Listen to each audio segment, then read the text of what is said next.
Going mad. Voy. Assalamu alaikum wa rahmatullah ta'ala wa barakatuh. Brother Sol, long time we've been meaning to chop this up. Stuff on the horizon. I don't even know what to call this talk. Is this a BBIB special, a revival?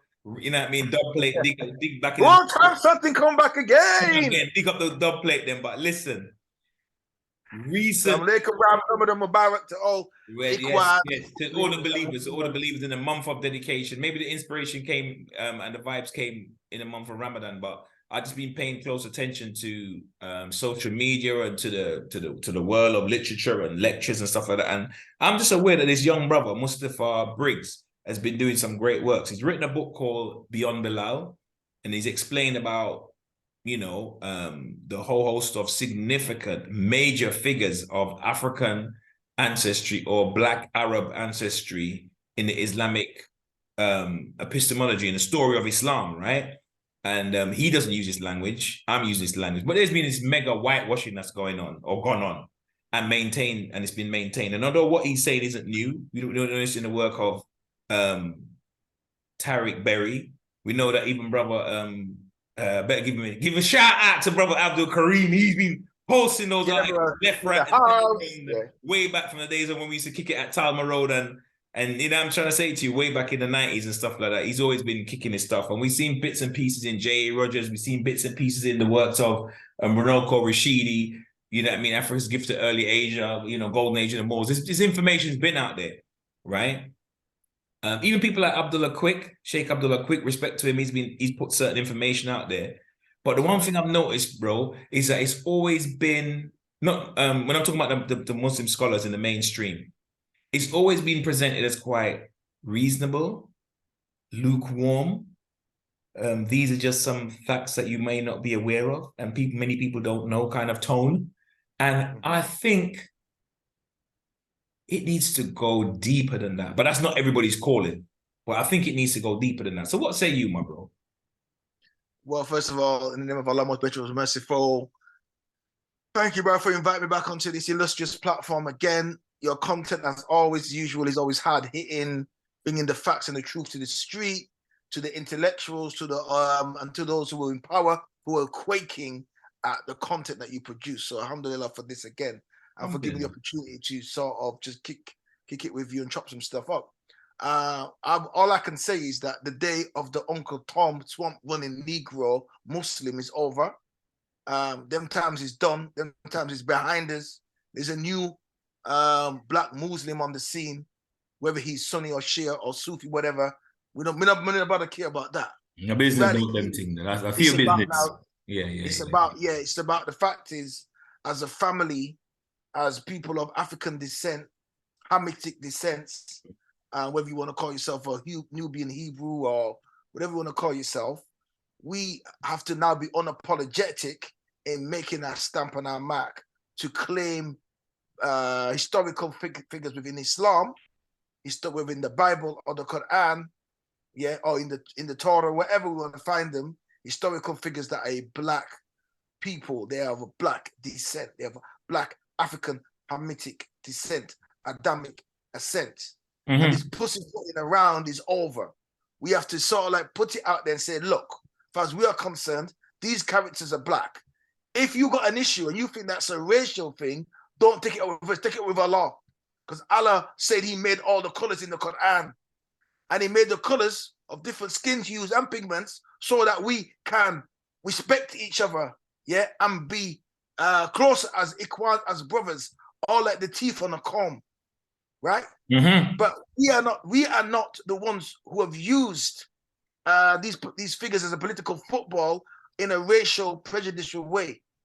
It is those people who have come into the deen, who want of the Adamic stock, who want to covet that which we have, and have tried to make us feel shame, make us feel embarrassed, and make us lose our voice in not standing up in a strident way and saying, that these characters Islamically, peace be upon him, the families of the Ahlul Bayt, peace be upon them, the early Sahaba, peace be upon them, many of them were of Black African stock, Hamitic Ethiopic stock. And the idea that Bilal somehow, like in the film The Message, is this black Nubian looking West African black, and everyone else around him is pale white Arab looking, Turkish looking. But yet when he goes to Ethiopia again, he looks nothing like the niggas of Ethiopia. Bro, pause. Sorry to cut your wisdom, bro, but you walked on something there. You walked on something too powerful. Let's bring some analysis to that, or let's bring some the world of psychology, a little training that we humbly have, a little professional training of counseling and psychotherapy. What the hell was going on there? You have there's various black people in the film. So the one black actor that you're using as a representation of a slave, he's of a certain dark skin, of a certain tight curly hair. No problem. Black and beautiful, right? We come from the east, the west, the north, and the south of the continent. No problem. But you have a good voice. You go call the down, brother. Yeah, you guys are good but that actor, the blue black brother, represents the slave stock. But he's an Ethiopian, right? He's an Ethiopian, quote unquote Ethiopian. We can get into that even deeper because I thought his dad was Ibn Rabah. But I mean, he was the son of Ibn Rabah. Yeah, you understand? So I think his mom was Ethiopian, but his dad was Arab. But let's pause that for a minute. Let's not get too technical. But that one, the blue black brother with the tightly curled hair, he represents a slave in the film, right? Because he's Ethiopian. But then the Ethiopian king, he's a black man as well, but he's of a lighter hue with a kind of like soft little, kind of soft afro, and all the kings and the guys in his court they were of softer afro. Why couldn't they all look like Bilal? Why couldn't the king have looked like Bilal? Why couldn't the one on the floor with a rock on his chest be the one with a soft afro, for example? Are they setting us up? Were they trying to ting there? What was going on there, bro? They were setting up the whole thing because obviously that's coming from a Western psychological aspect, that film, isn't it? So that's a Eurocentric paradigm, isn't it? Eurocentric, yeah, because the white supremacists, because the Turks, was involved in the slave trade, the light-skinned Turks hooked up with the mixed Arabs, the lighter-skinned Arabs, and specifically went in to take out the darker-skinned Arabs.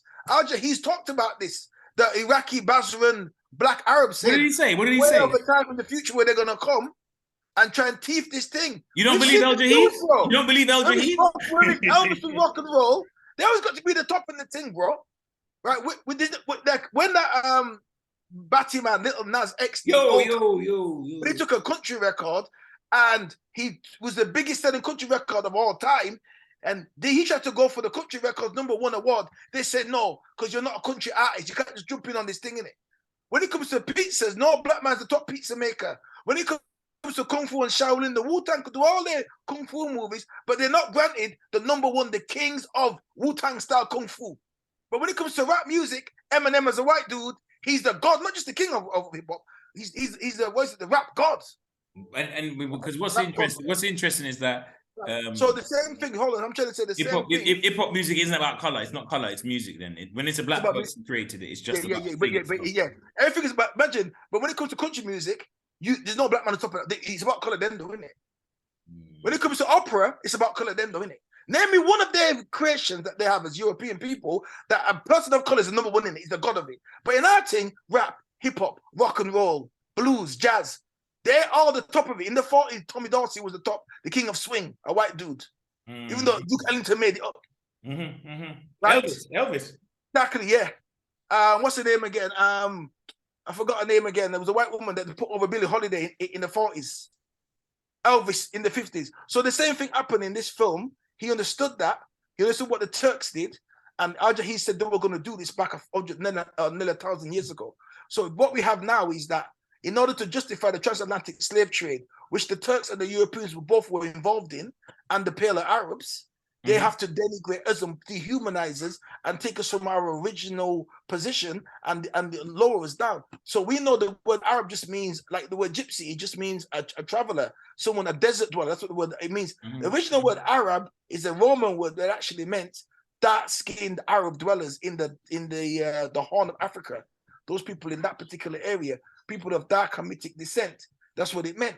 So Ethiopian is from Ethiopia. If you look, you can walk from Ethiopia into Arabia. That's why when they went on the Hijra, they walked into Ethiopia. You can just go across. Even if you go, you could paddle across. So genetically, they're the same stock. So like a Somali person, And Yeah, the because Arab the person, people, because yeah, because I just wanted to throw this in there. Like from my understanding of history, Arabia up to way up to into like Yemen was part of an Ethiopian kingdom for 700 years. That's my understanding. And when I say Ethiopia, Bilal was I don't lighter. mean the nation state. I Bilal mean was Ethiopia, lighter like than that part of East Ali Africa. described as Shadid al-Udama, which means intensely black.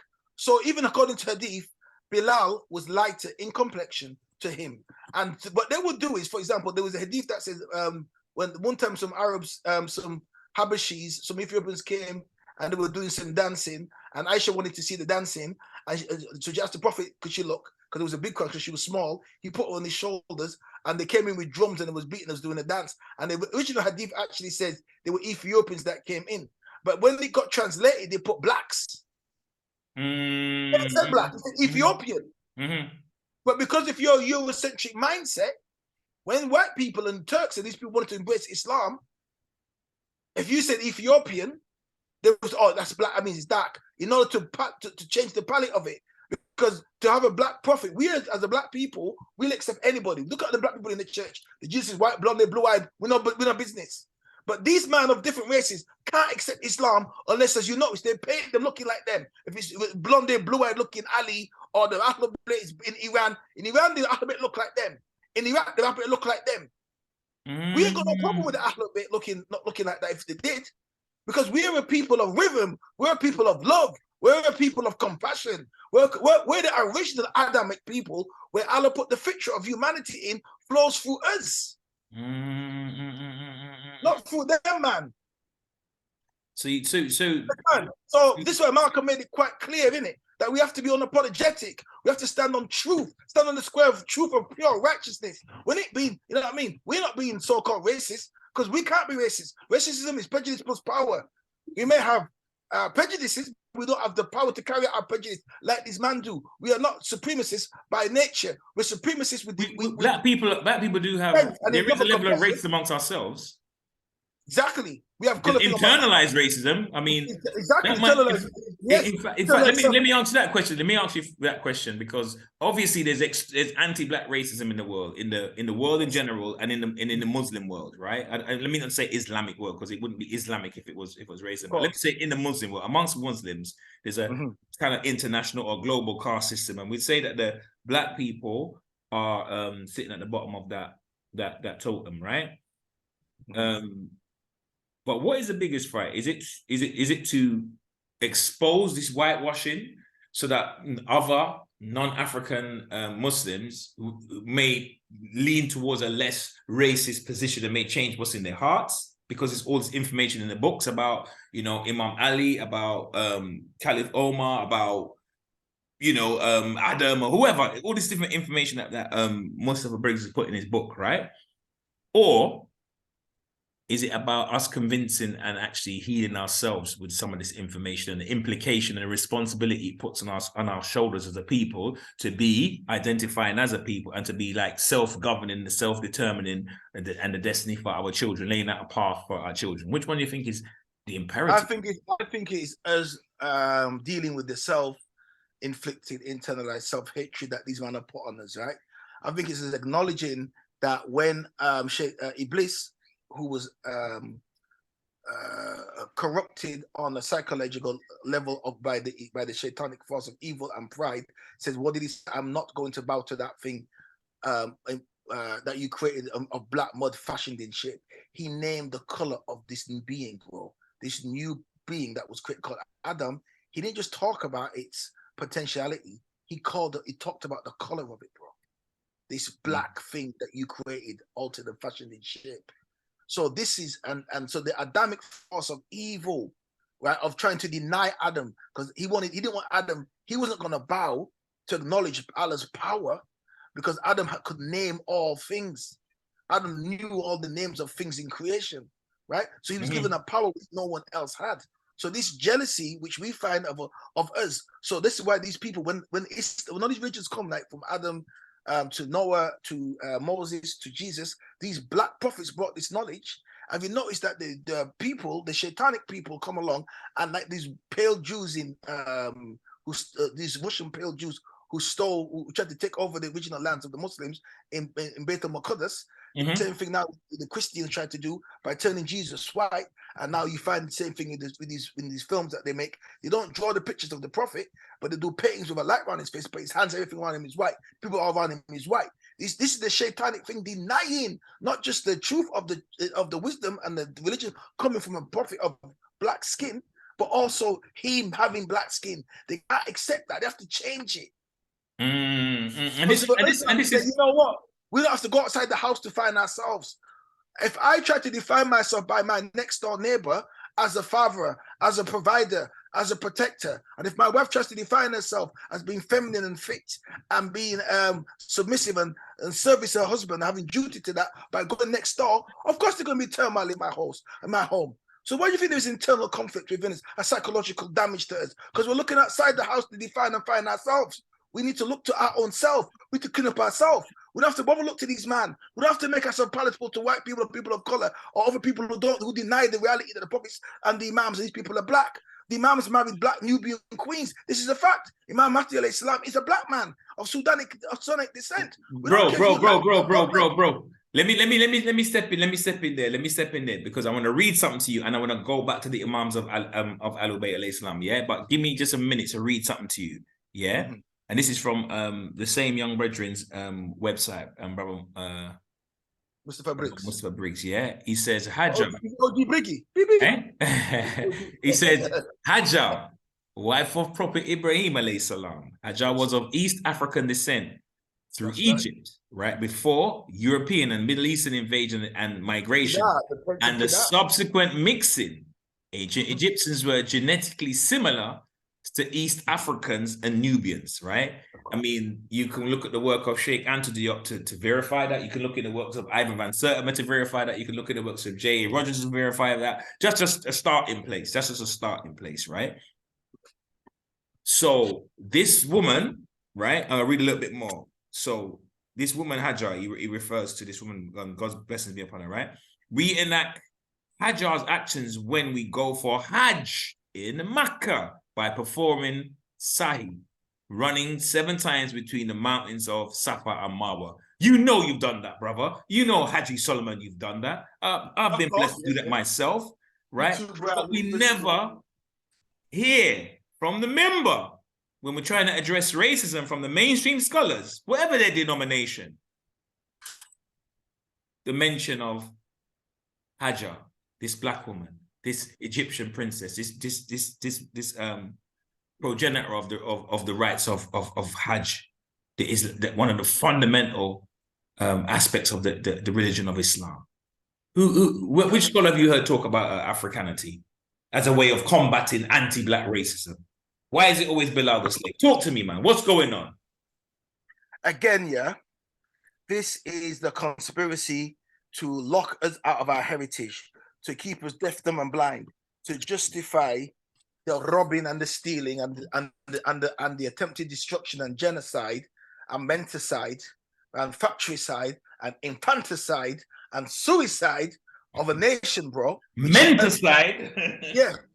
It's on every other side, plus and the front and the back side. And right, the top side. Just there to keep us on the outside, isn't it? Exactly. Right? So that we don't know who we are. If you have amnesia, bro, and I give you a key, you can't even go back to your house. You won't know where you live. Raw. Right? You won't even know who you live. I can lock you out of your house, take it to your house and say, this is yours. You won't know who it is. Because you don't know who you are. And this is why we are mentally dead, because this is why they've tried to destroy us, and we've been through a destruction. When we read in the Bible about people being in the land of this for 400 years, and they shall be oppressed by them, and they shall serve them, that fits us. Nobody else fits that. And they shall be taken there in long ships. We was taken to these places, and even if there's black people went to Iran, went to as slaves, they took them to Turkey, to Iran. Even though the original people were black in Iran, the original Persians were black. Just look at that film 300. Yeah, them pale Iranians went nuts over it because they showed them as black. Yeah, and not like some that. Sort of not a kind of ambiguous black, not racially ambiguous type. Bro, yeah, like you saw the typical black. Bro. Yeah, bro, they showed them as all black. They went nuts. It's like the film, because there wasn't no pale Iranian man. And Khomeini and this man, Respect to Ayatollah Khomeini Rahimahullah, but this man ain't the original man. Even in Persia, they call them Arabs because the man is the clerical class with the black turban. Say that they're Arabs. They're not even Iranians because they say they go back to the and they're not black Arabs. They might be Arabized, but they're of Arabized descent, but they're not black Arabs. It's my point. They are Arabized. So we need a legacy to pass on to our youth. And nothing more better than when people come into Islam, if they knew from day one the Prophet of peace is black. He's coming from Hajjah. He's coming from an Ethiopian, a woman of Egyptian descent. He's married to a man from Char in Chaldea, which is Ibrahim alayhi salam, right? And we know that Nimrod, these men are black people, right? Oh, and so Ishmael's wife was from the Durham tribe. That's been substantiated. That's a fact. It's substantiated, yeah. Right? You know who the Durham tribe is? When he went for the pharaohs, he didn't turn his hand white. If the man was white, they won't be shot by the miracle. Well, it wouldn't be a miracle, innit? No. It wouldn't be a miracle for me to turn my hand black, would it? Yeah. If you turn your hand black to me, wow, okay. That's not impressing me. But if you turn your hand white like an albino, like a white man, or your hair went blonde, blue-eyed, you stood with blonde and blue eyes, that would shock me. And you have to remember, that whiteness was seen as disease back then, bro. It was leprosy. It was seen as an affliction. To the Bible, according to the Bible, it was. According to the Bible, yeah, that was an affliction. It was, yeah, it was. You should be put out of the tabernacle. It said in the Bible. Yeah, it said, yeah. Yeah, and it was, and even in the Bible, it talks about he put a seed of leprosy in the seed of Canaan. Right. So, and the leprosy would turn people white, right? And the Bible, so I don't think Allah said the blue-eyed ones will be shot in the day of judgment, right? Because he's saying that the blueness of the eye, the zirk means a transparent look, a gloss, not seeing what's really happening. So we now have to get out of this spellbound, this spell that they put on us, and we have to get back because it will build our pride, it will build our respect, but it won't make us like these man. They're scared we're going to do unto them what they did unto us with this knowledge. We've never been like that. Whether it's hip hop, all that music, look at how we are, even grand music. We bring the man into our thing. In this country now, every race now acts like a Caribbean. Every white youth gets into grand music, into our music. They now talk about how to make love, how to be with themselves through our culture. So we're giving, we're loving, we're kind people. Right? We ain't gonna be like you, man. We might slice up ourselves, hurt ourselves. But that's a self-hate. I think that's some of the things that we want to try and talk about that in terms of addressing. But this is what's being pushed by these people. So because when we come into Islam, we see it as a foreign thing. We think it's like we're coming, like as Christians, we're coming into a white man's religion with a white Jesus. We're thinking it like that. But this is the truth in that everything about it is black. Everything about it is Nubian. And if you don't like it, take it up with Allah. Because I'm not care what you think. I don't care what you think. I'm not just saying what you think. Your thoughts, your projections, your interjections don't project onto me. I have you're taking a very different approach then, because I'm going to say, for example, let me name one individual very respected in Ummah as a historian of many black history in Egypt and stuff like that. But I'm saying when I think about Dr. Abdullah Quick, I saw him speak at universities. The Muslim audience 100% looked like a 100% Muslim audience, like speaking at a Muslim society, like a kind of Islamic society, but I don't think there was any black people in the room, and there was him speaking about in the most reasonable, measured, non-national, nationalistic, non-Afrocentric, non-Pan-Africanist tone possible a human being could actually speak in, yeah. But talking about the Egyptians and Hagar and the blackness of the Egyptians and stuff like that. I remember watching a video once, and when he said, "Is any questions and answers?" and nobody asked him a question, and I think he spoke for over an hour, not a soul asked him a question. But then you're taking a different approach because you're very dynamic. Some would say even bombastic. You may even, make some people feel uncomfortable with this truth. Of course, yeah. Well, you know what? I'm about uncomfortable conversations. When I hear hadith from Ibn Taymiyyah that says anyone says the prophet is black, be put to death and should be stoned and should be killed. Why would you say that? Why couldn't it be if he says Chinese? Why can't you say if he was Caucasian? Why is it if he was black, he was killed a person? That's like saying if you say Tony Blair is black, you should be put to death. Right? That's like saying that. Why would you say that? Why is there no pictures of him? But yet you draw pictures of him. There does need to be research into that. There needs to be a research into that factor, because I think that is quite significant. And even if somebody disagrees with the scholarship or imagine your blood is halal. To make someone takfir, to kill somebody, it's a serious thing. It's not a slight disagreement.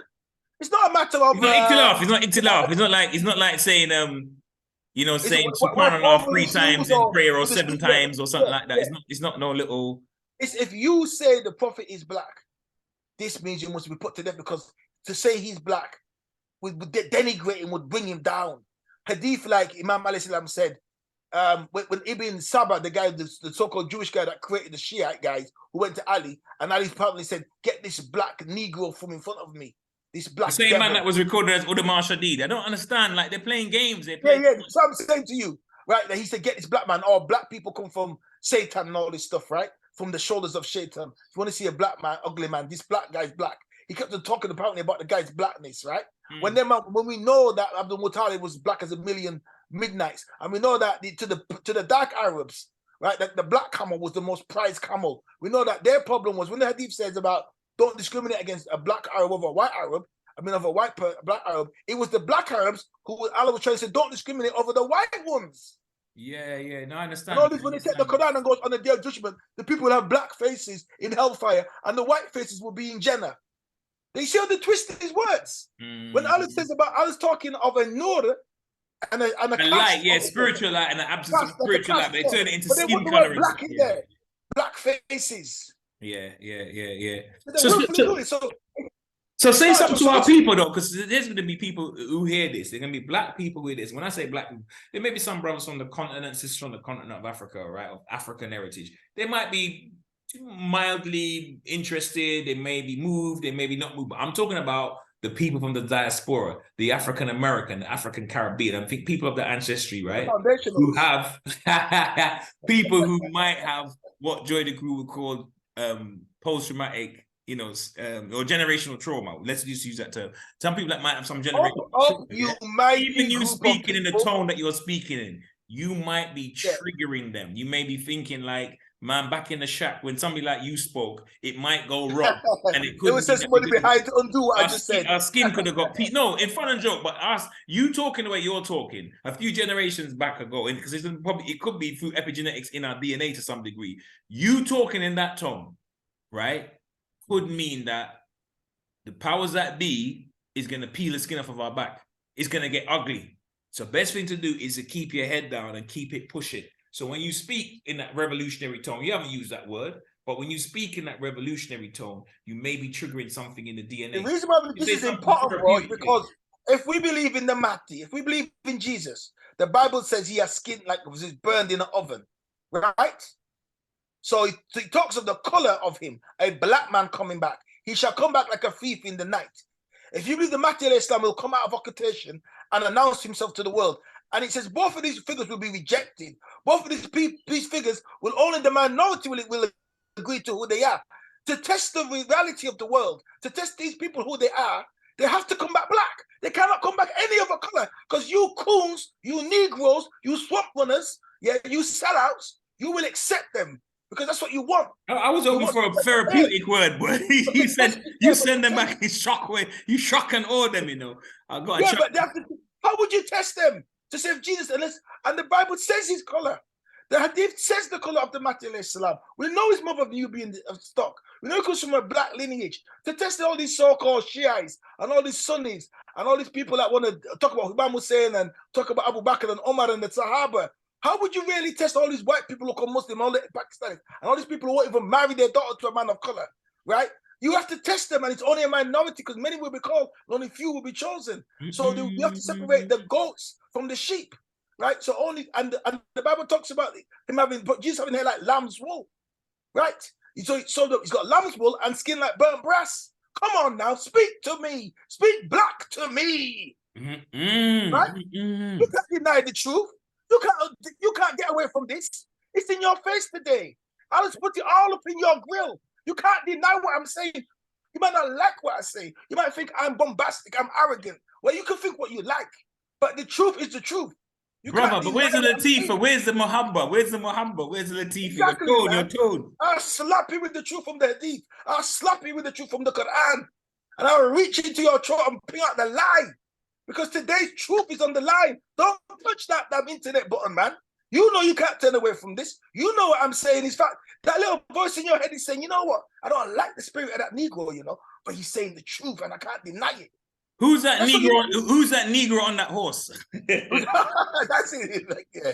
Who's that Negro? But you can't deny what I'm saying. No, I hear you. Because there's something. There's something in that, right? In the frequency in which you do make your remarks, and you do remind me of Malcolm X at a certain part of his history. Because the thing about it, Raheem Allah, the thing is that there was something about he represented to me something about black manhood being scary. And that means scary to black people and to just scary. But after the man has died, right, he becomes safe and we can sanitize him.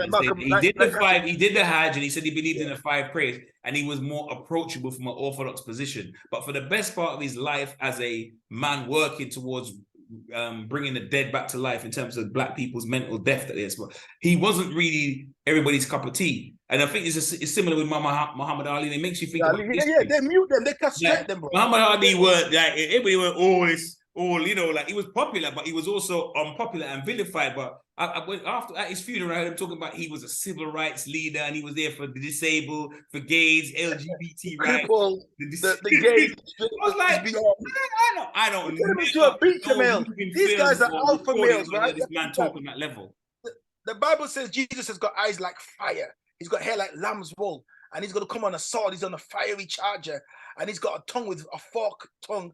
I mean, it's not fork. He's got a tongue like his tongue to be like a sword with 2 blades, like Imam Ali alayhi salam had. Again, look at the look up there, right? And he will slice, and he will do what he needs to do. He's coming for war. He said, "Bring my enemies before me and slay them."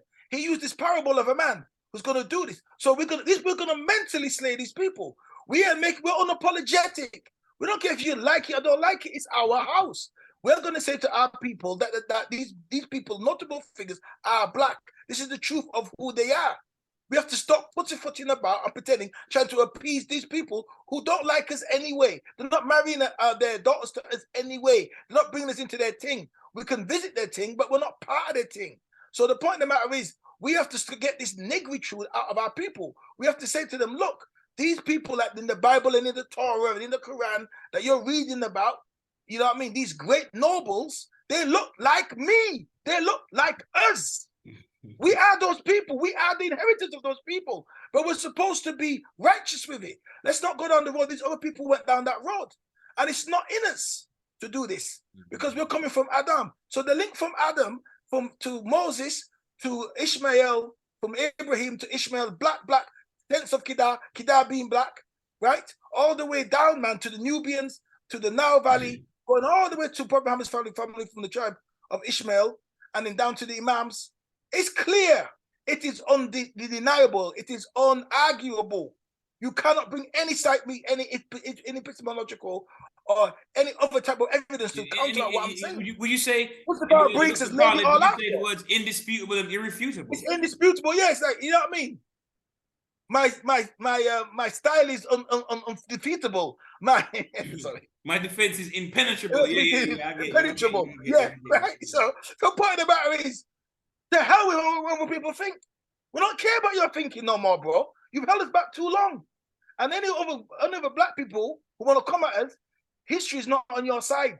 The future is not on your side. You've long gone. You've lost it. We listened to you for so long, pussyfooting about being all smiling at the seminars and lectures and trying to appeal to people who are not of your ethnicity to someone accept you and be nice and humble with them and always show I'm not racist, not being racist. Why don't they have to say that then? Why don't they have to feel guilt? Why do we need to feel? Nah, man, you take that self-shame, self-love, self-esteem, right? You take that where it needs to go, put it back on them, man. I'm unapologetic. I make no bones about it. I'm gonna die on this block. I'm on this wall. But bro, I'm gonna ask you this question. I'm like Tariq, and then man, I kill my horse, bro. I burn my ships. Burn the ships, man. There's no turning back. I love that. I love that. I want to ask you. Can't get me to go back. You come with evidence against what I'm saying. I want to ask you a question though, right? But I think not for you to answer today because we only got a few minutes left on the cast before we go to the star, right? Inshallah. But what I'm saying is maybe for part 2, what we have to follow is why the truth that you would be bringing would be, right? And I'm thinking of like neuro-linguistic programming wise, you would sound like you're angry and not telling the truth, so it's irreligious, but you actually come up with haqq. But somebody could come smiling and just be saying there's no racism in Islam, but be, what's the word I'm looking for? Complicit. You know, there's in law, there's something called omission, right? That if there's a fire, for example, that you lit the fire by accident, but you fail to put out or make an attempt to put out the fire, that now is an act of omission, and that omission is culpable. You're punishable. And I'm saying there are people who are aware of this, non-African people who are aware of this, and even Black scholars are aware of this, but they're silent about it. Yeah, but they look more religious than you. You seem angry, and I'm saying, isn't that interesting? How the NLP, you can kind of phrase it. You can watch people suffer, die, have no knowledge of self, fail, be at the bottom of all social markers and stuff of that nature, right? And you just be a nice person, smile and say, "Alhamdulillah," and you seem godly, right? But you or me or somebody else who finds that detestable and wants to enjoy the good and forbid the evil, we could easily appear to be the ones that are we're doing wickedness, we're ungodly. And that's really, I think, a place where the fight will take place, because I think there's a lot of Black people who think what you're saying, Soliman, it must be ungodly, right? It must, oh my God, it must, there's something, it's not Islam, you know, like there's something not Islam, you know what I mean? I think if my righteous anger is misplaced, then I think Allah wiping out a whole town called Sodom and Gomorrah. I don't think it's misplaced. If Allah will say to the Prophet, why do you make yourself something haram on you and put it in the Quran, seeking to please your wives? He rebuked him for those things, bro. Right? Noah and these people, he wanted to save his son, and I says, what? Nah, man. Your son and your wife, whoever it is, Lot's wife and Noah's wife, they have to be turned to a pillar of salt. That's a righteous anger. That's the anger you need to be outraged when you see a drag queen hour in schools, or when you see George Floyd murdered innocently like that, calling for his mama. What I should start in the face of, if I can't change it with my heart, it says I should change it with what is you it? You can't change it with my hand. And then do it with my tongue. Change with my words, yeah. And I speak the tongue, I speak. The Bible talks about speaking in tongues. I'm speaking with the fire and the power of the Lord. That's what I speak in. And if those weak hearts can't handle that, then that's their problem. Bro, that's their problem. Let's pause it there, only because of time. We're going to join you if Allah wills at another juncture. But until such time, Assalamu alaikum wa rahmatullahi ta'ala wa barakatuh. Assalamu alaikum, brothers and sisters.